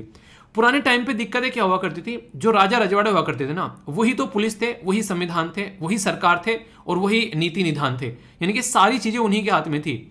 जो उन्होंने बोल दिया वो पत्थर की लकीर है। राजा के खिलाफ अगर कोई चला गया तो उसकी खराब तकदीर है। मतलब यहां पर ये होता था कि आज की डेट में राजा को उस टाइम पर अगर आप लोग देखोगे एक इस तरीके से दिखाने की कोशिश की जाती थी कि वो भगवान है, यानी कि जो राजा ने बोल दिया, जो राजा ने कह दिया वही पत्थर की लकीर है। वो सिचुएशन वहां पर क्रिएट की गई थी। उसका सीधे सीधा रीजन क्या था, ये था कि ताकि राजा जो है वो अपनी जिंदगी को ढंग से जीकर जा सके, राजपाट ढंग से चला सके। अगर उसकी कोई इज्जत ही नहीं करेगा तो फिर क्या रह जाएगा, उस राजा के खिलाफ कोई भी कुछ भी बोलकर चला जाएगा। तो उस सिचुएशन को कंट्रोल करने के लिए यहाँ पर ऐसा माहौल बनाया जाता था। तो ये सिचुएशन आप लोगों को देखने को मिलेगी। वो आज के टाइम पे ऐसा नहीं है। आज के टाइम पर हम एक ऐसे देश में रहते हैं जहां पर एक प्रॉपर तरीके का संविधान आप लोगों को देखने को मिलेगा और उस संविधान के हिसाब से सारे कानून चलते हैं, चाहे वो स्टेट के हों चाहे वो सेंटर के, आप लोगों को देखने को मिलेंगे। तो इस संविधान का जो पोर्शन है वो जीएस पेपर 2 में आप लोगों का पॉलिटी के अंदर आप लोगों को देखने को मिलेगा। ये जो आर्टिकल आप लोगों को बार बार देखने को मिलते हैं डेथ पेनल्टी के, इसके ऊपर बार बार आप लोगों को डिबेट और डिस्कशन होता हुआ नजर आता है। क्योंकि जब संविधान के अंदर आप लोग जाते हो पार्ट 3 के अंदर में, तो वहां पर फंडामेंटल राइट रखे हुए हैं आर्टिकल 12 से लेके आर्टिकल 35 तक का। उसमें एक आर्टिकल 21 है, वो राइट टू लाइफ के बारे में बात करते हैं। जब किसी इंसान की आप लोग बेसिकली लाइफ देखते हैं तो वो एक पैदा होता है इंसान एक प्रोसीजर में कि पहले बच्चा होगा फिर पैदा होगा फिर पहले बच्चा होगा पैदा होगा, नहीं पहले पैदा होगा फिर बच्चा होगा फिर वो बढ़ेगा और उस तरीके से उसकी जिंदगी जो है वो आगे बढ़ेगी।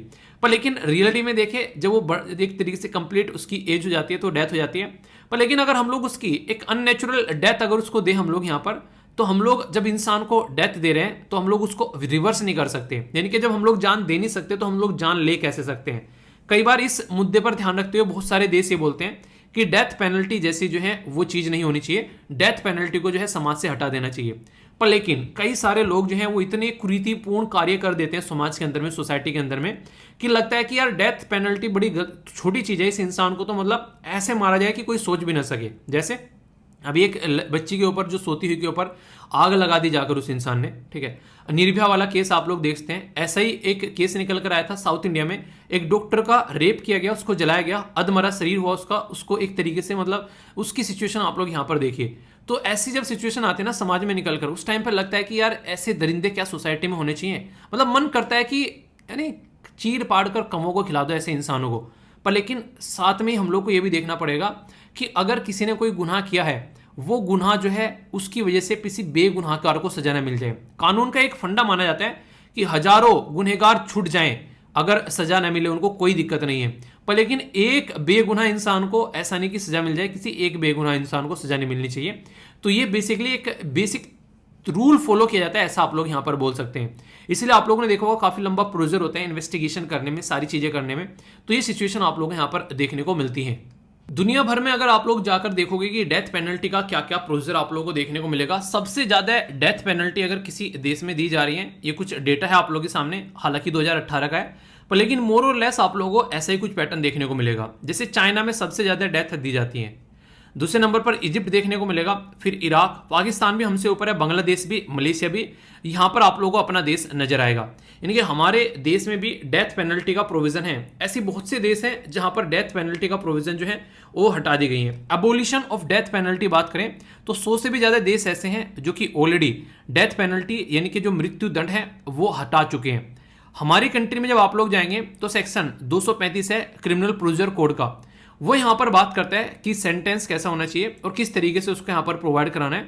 और आप लोगों को देखने को मिलेगा सेक्शन 354 जो है वो डेथ पनिशमेंट या इम्प्रिजनमेंट फॉर लाइफ के बारे में यहां पर बात करता है।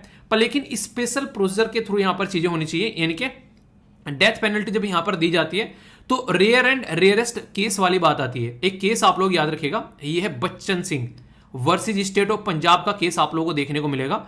ये केस आया था 1980 में। उस टाइम पर भी यहां पर चीजें बोली गई थी कि rarest and of the rare case होना चाहिए। यानी कि कुछ ऐसी सिचुएशन जो कि सोसाइटी को झकझोर कर रख दे, उस इंसान को जो है वो डेथ पेनल्टी दी जानी चाहिए। ऐसे यहां पर 1982 में केस आया, यह है मिथु वर्सेज स्टेट ऑफ पंजाब का केस।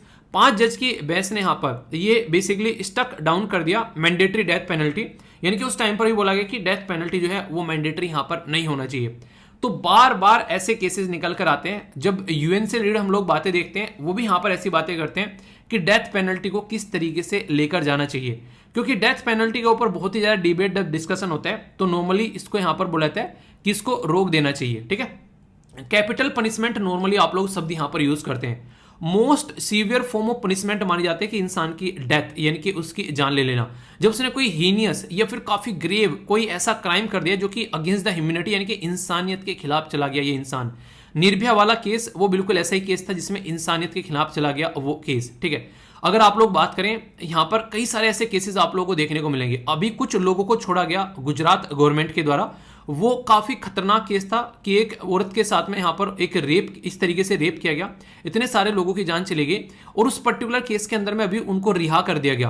तो ऐसे केसेस जब सामने निकल कर आते हैं तो यहां पर सोचने के लिए मजबूर करते हैं कि डेथ पेनल्टी जो है वो सही है। यहां पर अगर बात करें इंडियन पिनल कोड के अंदर पनिशमेंट ऑफ डेथ, अगर मर्डर सेक्शन 302 के तहत, डकैती विद मर्डर यानी कि चोरी भी की और फिर यहां पर मर्डर भी कर दिया, सेक्शन 396, क्रिमिनल कॉन्स्पिरेसी कोई की जा रही है, section 120B, war against government यानी कि पता चला सरकार के खिलाफ ही वॉर स्टार्ट कर दी यहां पर, सेक्शन 121।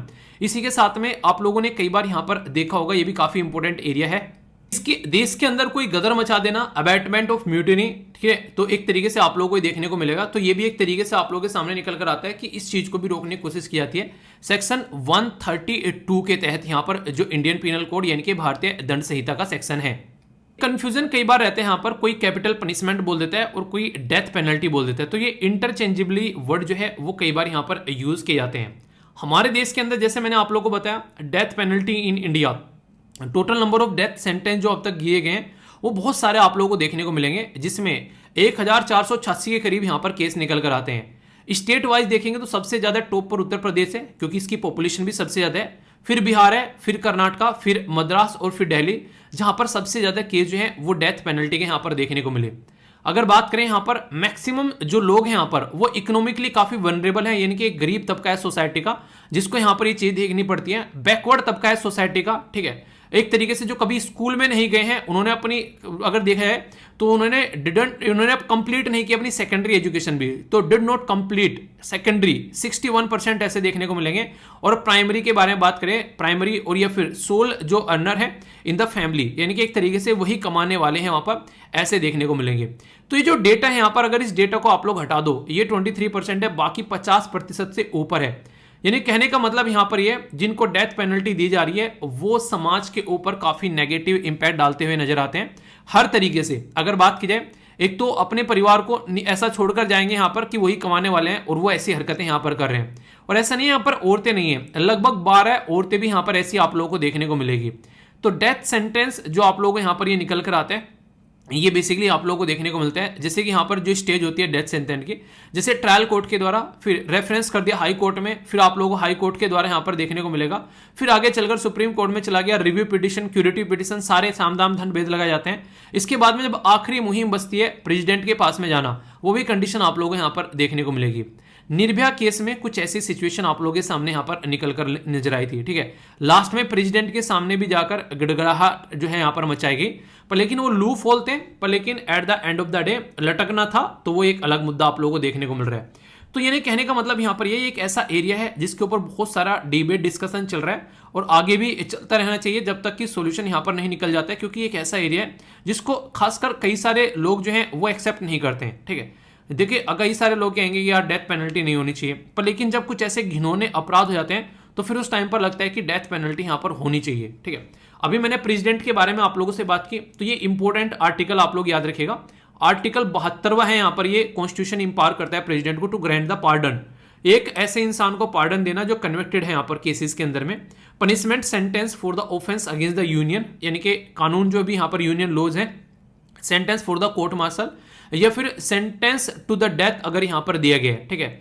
तो sentence is a sentence of death. तो यहां पर अगर बात करें तो बात की जा रही है कि article 72 of the constitution empower the president to grant the pardons to the persons who have been tried and convicted of any offence, जो भी यहां पर ऑफेंस है इन ऑल द केसेस। तो ये 3 कैटेगरी में अगर यहां पर है तो प्रेसिडेंट के हाथ में आप लोगों को पावर यहां पर देखने को मिलती है, ठीक है। तो यानी कि प्रेसिडेंट जो है वो लास्ट रिजोर्ट माने जाते हैं कि हाँ अब ये यहां पर बेसिकली छोड़ सकते हैं, इनके अलावा यहां पर चीजें आप लोगों को देखने को नहीं मिलेगी। तो ये काफी इंपॉर्टेंट है। यहां पर डेथ पेनल्टी के बारे में अगर मैं आप लोगों से पूछूं, आप लोग क्या लगता है कि डेथ पेनल्टी को हटा देना चाहिए या फिर डेथ पेनल्टी को कंटिन्यू रखना चाहिए? इसके ऊपर आप लोगों से यूपीएससी भी क्वेश्चन पूछ चुकी है 2014 में, आप लोग यहां पर देख सकते हैं, ठीक है। ये इस तरीके से आप लोग समझ सकते हैं कि ऐसे इश्यूज हैं जो कि रेगुलर देखने को मिलते हैं, अभी भी हैं और आगे भी आएंगे। तो ऐसे टॉपिक्स को आप लोग तैयार करके रख सकते हैं आने वाले एग्जाम के लिए भी। क्वेश्चन क्या था, कई बार प्रेसिडेंट के पास में यहां पर जाती है कि डेथ पेनल्टी के बारे में सेंटेंस को किस तरीके से एक तरीके से यहां पर कमिटिंग करना है, यानी कि एक तरीके से उसको सजा को नहीं कहते एक तरीके से कम करना है या फिर सजा को एक तरीके से हटा देना है। तो इसमें कई बार कई सारा डिले देखने को मिलता है। तो बोला जा रहा है कि एक्सेप्ट करना है फिर रिजेक्ट करना अगर पिटिशन को यहाँ पर, तो एक लिमिट टाइम होना चाहिए कि इतने टाइम में यहाँ पर चीजों को कंप्लीट करना है। वो टाइम की लिमिटेशन नहीं होती है, उसकी वजह से कई सारे इश्यूज यहाँ पर देखने को मिलते हैं। तो ऐसा क्वेश्चन भी आप लोगों से एग्जाम में पूछा जा चुका है, ठीक है। तो कंफ्यूजन यहाँ पर नहीं होना चाहिए। अब मैं आप लोगों को यहाँ पर कुछ क्वेश्चन प्रैक्टिस कराता हूँ यहाँ पर। जैसे डेथ पेनल्टी जो है, बोला गया कि डेथ पेनल्टी मोस्टली प्रिवेल करती है एशिया और अफ्रीका कॉन्टिनेंट के अंदर में। क्वेश्चन नंबर यहाँ पर पॉइंट इसमें स्टेटमेंट नंबर 1 बोला गया, all the developed country already abolished the death penalty. ये आप लोगों को देखने को मिलेगा। All European country abolish death penalty, US still remain with death penalty. अगर यहां पर बात करें, ये जो स्टेटमेंट है और ये जो स्टेटमेंट है, ये दोनों एक दूसरे के साथ में जाती नहीं है अगर कॉमन सेंस आप लोग देखोगे। यानी कि डेवलप्ड कंट्री में यूएसए भी आता है और कह रहा है कि सबने अबोलिश कर दी, और यहां पर कह रहा है कि यूएसए के अंदर में डेथ पेनल्टी है।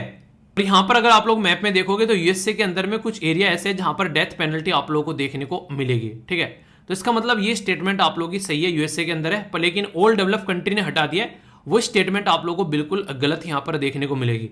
तो ये स्टेटमेंट यहां पर बिल्कुल गलत होगी। तो बी यहां पर सही आप लोगों के सामने नजर आ रहा है। तो इस तरीके से आप लोग यहां पर देखते हैं, ये एक पर्टिकुलर जो मैप है, ये भी कई सारी बातें आप लोगों को यहां पर बता के जा रहा है। कौन कौन सी कंट्री में डेथ पेनल्टी है, कौन कौन सी कंट्री अबोलिश कर रही है, प्रोसीजर में चल रही है, ठीक है, कौन कौन सी जो है यहाँ पर अबोलिश कर चुकी है। तो ये सारा डेटा आप लोगों के सामने है, तो कोई भी कंफ्यूजन आप लोगों को यहाँ पर नहीं होना चाहिए, ठीक है।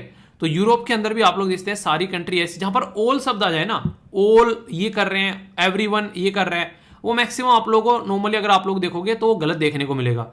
क्योंकि इस पांचों उंगली एक बराबर कैसे हो सकती हैं यार, आप लोग खुद भी सोचो, कॉमन सेंस आता है ना। कभी रेयर केस में आप लोग को देखने को मिल सकती हैं चीजें, पर लेकिन रियलिटी में जब जाएंगे तो ये इसी स्टेटमेंट जो होती हैं वो अक्सर आप लोग को गलत देखने को मिलती हैं। ठीक है, ये एक ऐसी स्लाइड है जहां से आप लोगों के लिए क्वेश्चन पूछा जा सकता है और कई बार क्वेश्चन बन भी चुके हैं। पार्डन का मतलब होता है कंप्लीटली फ्री कर देना, इंसानों को उनकी जिंदगी के लिए आजाद कर देना कि जाओ जी ले सिमरन अपनी जिंदगी। तो ये पार्डन हो गया यहाँ पर। एक होता है यहाँ पर कम्यूटेशन। कम्यूटेशन का मतलब है tough punishment into lighter one, यानी कि पहले फांसी की सजा दे रखी थी, अब इंसान को है लाइफ इंप्रिजनमेंट दे दिया है, तो टफ जो कैरेक्टर है उसको सस्ते कैरेक्टर में चेंज कर दिया है, तो यहाँ पर इसको आप लोग कम्यूटेशन बोलते हैं। रीमिशन, रीमिशन मतलब होता है रिड्यूस पीरियड, यानी कि पहले अगर इंसान को यहाँ पर 10 साल की सजा मिली हुई थी, अभी उसको यहाँ पर 5 साल की सजा मिली हुई है, पर लेकिन रिग्रेस इंप्रिजनमेंट ही है, अगर उसको कोड़े लग रहे हैं तो कोड़े ही लगते रहेंगे, यानी कि उसका चेंज नेचर नहीं किया जाएगा। जैसी सजा है सजा वैसी की वैसी रहनी है, बस उसका टाइम रिड्यूस कर दिया गया है। ये आप लोगों को देखने को मिलेगा। यहां पर क्या था, टफ पनिशमेंट था, ठीक है, इज इनटू लाइटर, यानी कि फांसी की सजा से उसको नॉर्मल सजा में कर दिया। टाइम चेंज नहीं किया गया, यहां पर टाइम उतना ही रहने वाला है। यहां पर आप लोगों को देखने को मिलेगा टाइम चेंज कर दिया गया है। जो रिस्पाइट के बारे में बात की जाती है, ये लेसर सेंटेंस दे दिए जाते हैं in place of original one. जैसे कि मान लीजिए कोई ऐसी प्रेग्नेंट वुमेन है, ठीक है, वो यहाँ पर उसके अंदर है जेल के अंदर में, तो उसको थोड़ी सी सहूलियत मिल जाए, या फिर कोई डिसेबल पर्सन है उसको सहूलियत मिल जाए, तो उसके लिए यहाँ पर लेसर सेंटेंस दिया जाएगा जो ओरिजिनल था उसके कंपेयर में, ताकि ज़्यादा दिक्कत नहीं देखने को मिले। ठीक है, लास्ट देखने को मिलेगा यहाँ पर यह है रिप्राइव। रिप्राइव का सीधा सीधा मतलब होता है कि स्टे ऑन एग्जीक्यूशन, यानी कि फांसी की सजा है और उस पर यहाँ पर स्टे लगा देना। ठीक है, इन सारे शब्द से रिलेटेड एक क्वेश्चन आप लोगों के लिए फ्रेम किया गया कि कम्यूटेशन, रिस्पाइट, रेमिशन या फिर रिप्राइव, तो कौन सी करेक्टली मैच यहाँ पर स्टेटमेंट है। तो इनको आप लोग देखकर इसका आंसर देना है, only one, only two, only three या फिर ऑल ऑफ द अबव। ठीक है, तो ये सही क्वेश्चन है आप लोगों के सामने, तो आंसर यहाँ पर इसका बी है। तो इनको देखना आप लोग, मैच करना। तो ये ऐसे क्वेश्चन होते हैं जो कि आप लोग कई बार कंफ्यूजन में डाल देते हैं, पर लेकिन ढंग से देखोगे तो कंफ्यूजन नहीं होगा। और आंसर राइटिंग के लिए ये है क्वेश्चन आप लोगों के सामने। नेक्स्ट ये काफी इंटरेस्टिंग न्यूज निकल कर आ रही है कि सरकार के द्वारा एग्जेम्प्ट कर दिया गया है LPG import from agriculture cess. मतलब क्या होता है, सेस क्या होता है और क्या सिस्टम है, पूरा मैं आप लोगों को यहाँ पर समझाऊंगा, जिससे कि आप लोग चीजों को अच्छे से समझ पाएंगे। अभी यहाँ पर क्या मुद्दा निकल कर आ रहा है, एक पर्टिकुलर सिस्टम था जो कि बजट 2021-22 में इंट्रोड्यूस किया गया था, जिसको हम लोग बोलते हैं एग्रीकल्चर इंफ्रास्ट्रक्चर डेवलपमेंट सेस। यानी कि अगर हम लोग एग्रीकल्चर के लिए कोई ढांचा बनाना चाहते हैं, एग्रीकल्चर के लिए कोई कोल्ड स्टोरेज चेन बनाना चाहते हैं, एग्रीकल्चर के लिए कोई भी हम लोग जैसे कि किसानों के लिए कोई अच्छा सा डेवलपमेंट का, रिसर्च एंड डेवलपमेंट का काम करना चाहते हैं, तो उसके लिए सरकार जो है वो पैसा इकट्ठा कर रही थी। ठीक है, तो गवर्नमेंट ने रिसेंटली अभी एग्जेम्प्ट कर दिया गया यहाँ पर, उससे ये लगभग 15% एग्रीकल्चर इंफ्रास्ट्रक्चर डेवलपमेंट सेस यहाँ पर देखने को मिल रहा है, तो उससे छूट मिल रही है। तो इसमें यहाँ पर क्या रहेगा आप लोग ये समझिए। सबसे पहले तो सेस समझिए आप लोग यहाँ पर, जैसे मान लीजिए आज की डेट में कोई इंसान जो है, मान लीजिए आप आज के डेट में इनकम टैक्स पे करते हैं और आप लोग जो है 100 रुपए इनकम टैक्स पे कर रहे हैं अपनी इनकम के ऊपर। ठीक है, जो भी आप लोगों की इनकम है उस पर आप लोगों ने 100 रुपए इनकम टैक्स किया, तो सरकार ने बोल दिया कि हम लोग इस पर एक सेस लगाएंगे, और वो सेस क्या होगा, वो एक एजुकेशनल सेस होगा, यानी कि हम लोग इसके ऊपर में 3% का सेस लगाएंगे। मतलब क्या हो गया कि 100 रुपए तो आप लोगों को देने ही है, जो आप लोगों का टैक्स होगा उसके ऊपर टैक्स लग गया, यानी कि 100 के ऊपर 3 रुपए, यानी कि 3% और देना पड़ेगा। अब जो टैक्स आप लोग 100 रुपए दे रहे थे, अब वो टैक्स आप लोगों को 103 रुपए देना पड़ेगा। ये ऐसा नहीं कि आप लोगों की पूरी सैलरी पर 3% का टैक्स लगेगा, फिर तो बहुत ज्यादा हो जाएगा। यानी कि जो भी टैक्स आप लोगों ने पे किया है, ऑलरेडी मान लीजिए आप लोगों की एक्स सैलरी है, उस सैलरी पर आप लोगों ने 100 रुपए का टैक्स पे किया है, तो ये जो 100 रुपए का टैक्स पे किया है, इस 100 रुपए पर आप लोगों का 3% सेस लगेगा। तो इसका मतलब क्या हो गया, इसका मतलब सीधा सीधा ये हो गया कि आप लोगों के टैक्स के ऊपर टैक्स लग गया। जो टैक्स दिया है 100 रुपए, उस पर 3% का टैक्स सेस लग गया, और ये सेस जो है वो अब यूज किया जाएगा एजुकेशन के पर्पज से, यानी कि ये एजुकेशन के पर्पज से यूज किया जाएगा और कहीं इसका इस्तेमाल नहीं होना है। और सबसे खतरनाक चीज क्या है सेस की, ये सेस जो होता है सेंटर और स्टेट के बीच में शेयर नहीं किया जाता है। क्यों? क्योंकि पर्टिकुलर पर्पज के लिए यहां पर होता है, तो उसी पर्पज के लिए यूज किया जाएगा। अगर शेयर किया जाएगा तो पता नहीं कौन इसको कहां यूज करेगा, उससे पता ही नहीं चलेगा। तो इसी के चलते स्टेट गवर्नमेंट बड़ी रोती रहती है कि तुम सेस लगाते रहते हो हर जगह, जीएसटी कलेक्शन इतना होता नहीं, उससे ज्यादा कई बार सेस के बारे में बातें की जाती है कि सेस ज्यादा हो रहा है, सेस ज्यादा हो रहा है, क्योंकि सेंटर के पास में तो पैसा आ गया, अब स्टेट के पास में पैसा पहुंचता नहीं है। और जितने भी कमीशन और रिपोर्ट सामने निकल कर आती है वो इस बात पर फोकस देती हैं कि सेंटर को स्टेट को इंडिपेंडेंट कर देना चाहिए। अभी 50% से भी कम पैसा जो है सेंटर के द्वारा स्टेट के साथ में शेयर किया जाता है। कई सारे तो ये बोलते हैं कि 70 से लेकर 80% होना चाहिए और इंप्लीमेंटेशन का काम सारा स्टेट को दे देना चाहिए। सेंटर को only defence, communication, citizenship, international relation इनके ऊपर फोकस देना चाहिए। ऐसी कई बार बातें बोली जाती हैं कई सारे जो है ऑर्गेनाइजेशन के द्वारा भी यहाँ पर। तो ये चीजें आप लोग समझ सकते हैं, ठीक है। तो जी यहाँ पर agriculture infrastructure and development cess है, इसका ऑब्जेक्ट यही था कि एग्रीकल्चर को ढांचा प्रोवाइड कराने के लिए हम लोग एक पैसा इकट्ठा कर सकें और उसी के थर से यहाँ पर ये पैसा जो है वो कलेक्ट किया जा रहा था। कैसे एफिशिएंसी बढ़ानी एग्रीकल्चर सेक्टर की, उसके बारे में यहाँ पर ये बातें की जा रही थी। तो इसके लिए पर्टिकुलर ये यहाँ पर निकाल कर लेकर आया गया था। तो इंपॉर्टेंट है, डायरेक्ट क्वेश्चन भी आप लोगों से यहाँ पर पूछा जा सकता है कि सेस क्या होता है या फिर एग्रीकल्चर इंफ्रास्ट्रक्चर डेवलपमेंट सेस किस बजट में इसको इंट्रोड्यूस किया गया था, अभी इसको हटाया गया है। और एलपीजी सिलेंडर वैसे भी न्यूज में है क्योंकि आप लोगों को पता है कि सरकार ने डिस्काउंट दिया उज्ज्वला स्कीम के तहत में। उज्ज्वला स्कीम किस ईयर में लॉन्च की गई थी ये आप लोग बताइए, देखता हूं कौन सही आंसर देता है। इंपॉर्टेंट बात जरूर याद रखिएगा, सेस जो है एक परमानेंट सोर्स है सरकार के लिए रिवेन्यू का, जो कि यहां पर डिसकंटिन्यू किया जा सकता है अगर पर्पज कंप्लीट हो गया। मान लीजिए मुझे बोलना है कि हर एक गांव के अंदर में हमारे एक स्कूल बनाना है और उसके लिए जो भी आप लोग आज की डेट में पैसा पेमेंट कर रहे हो उसके ऊपर में टैक्स लगा दिया कि यहां पर 5% एक्स्ट्रा टैक्स हो गया। जिस दिन पूरे गांव के अंदर में, हर एक गांव के अंदर में एक प्रॉपर स्कूल हो जाएगा, उस दिन यहां पर ये सेस जो है वो हटा दिया जाएगा, ऐसा आप लोग बोल सकते हैं। और इंटरेस्टिंग चीज जो क्वेश्चन बनता है, ये डायरेक्ट और इनडायरेक्ट टैक्स दोनों पर लग सकता है, ठीक है। ऐसा नहीं कि ये बस डायरेक्ट टैक्स पे लगेगा। डायरेक्ट टैक्स क्या होता है, जो आप लोग डायरेक्टली सरकार को पे करते हो, जैसे इनकम टैक्स, ठीक है, तो ये डायरेक्टली सरकार को जाता है। इनडायरेक्ट टैक्स क्या होता है, जैसे आप लोग ये वीडियो देख रहे हो तो आप लोगों ने इंटरनेट रिचार्ज कराया, तो इंटरनेट रिचार्ज कराने पर आप लोगों ने जो जियो वालों को आप लोगों ने टैक्स पे किया, तो वो जियो वाले अब जो है वो सरकार को पे करेंगे, तो ये इनडायरेक्ट वे में टैक्स पेमेंट हो गया। तो ये बैलेंस आप लोगों को यहां पर समझना है कि डायरेक्ट और इनडायरेक्ट टैक्स क्या होता है, उसमें फर्क आप लोगों को बताना चाहिए। जो टैक्स होता है वो शेयरिंग होता है, इनकम टैक्स हो गया, जीएसटी हो गया, सारी चीजें हो गई, ठीक है। ऑल द टैक्स जो है वो कंसोलिडेटेड फंड में जाते हैं। से इनिशियली जो है यहाँ पर ये बेसिकली जो सेस जो है ये may initially go to the consolidated fund, but use किया जाएगा एक पर्टिकुलर पर्पज के लिए ही, ऐसा नहीं कि कंसोलिडेटेड फंड में पहुंचा के कहीं और आप लोग इसका इस्तेमाल कर सकते हो। जिस पर्पज के लिए है उसी पर्पज के लिए इस्तेमाल किया जाएगा। तो बहुत ही प्यारा सा ये इकोनॉमी का कॉन्सेप्ट है जो कि आप लोग यहाँ पर याद रख सकते हैं और क्वेश्चन डायरेक्ट बनते हैं, ठीक है। तो ऐसे क्वेश्चन आप लोगों से डायरेक्ट इकोनॉमी के अंदर में पूछे जाते हैं, कंफ्यूजन कतई नहीं होना चाहिए, ठीक है। करप्शन जो है दुनिया में बस हमारे देश में नहीं है, आप लोगों को दुनिया भर में करप्शन देखने को मिलेगा। यहाँ पर अभी इंग्लैंड के अंदर में ऑर्डर दिया गया कि 100 से ज्यादा जो स्कूल हैं अक्रॉस द इंग्लैंड, उनकी जो बिल्डिंग है जिस कंक्रीट से बनाई गई है वो अनसेफ है, तो इसलिए बच्चों को स्कूल में जाने से मना कर दिया गया है और इनके ऊपर में इलीगल नोटिस देकर यहाँ पर इसको बंद कर दिया गया है। तो री इनफोर्स यहाँ पर ये एरेटेड, ये ऑटोक्लेव जो कंक्रीट है यहाँ पर RAAC, तो बोला जा रहा है कि ये गलत तरीके से इस्तेमाल कर कर यहाँ पर जो इस्तेमाल किया गया है, जो छतें बनाने में, फ्लोर बनाने में, ठीक है, 1950 से लेके 1990 तक, देखो कब की बात कब आ रही है। तो 100 से भी ज्यादा यहाँ पर स्कूल जो है इंग्लैंड के अंदर में, वो रिसेंटली ऑर्डर दिया गया कि उनकी बिल्डिंग को जो है वो क्लोज कर दिया जाए, ठीक है। तो स्टैंडर्ड जो होना चाहिए वो स्टैंडर्ड फॉलो नहीं किया गया, तो इसकी वजह से दिक्कत देखने को मिल रही है। जो मटेरियल है वो जिस तरीके से यूज किया गया है वो गलत तरीके का है, यहाँ पर उसके काम करना चाहिए। तो जिस तरीके से यहाँ पर एक कॉम्बिनेशन होता है सीमेंट, लाइम, वाटर का, वो भी उसको भी ऑल्टर किया गया, तो उसके बारे में यहाँ पर बात की जा रही है। तो ये सिचुएशन आप लोगों को यहाँ पर देखने को मिली इंग्लैंड के अंदर में।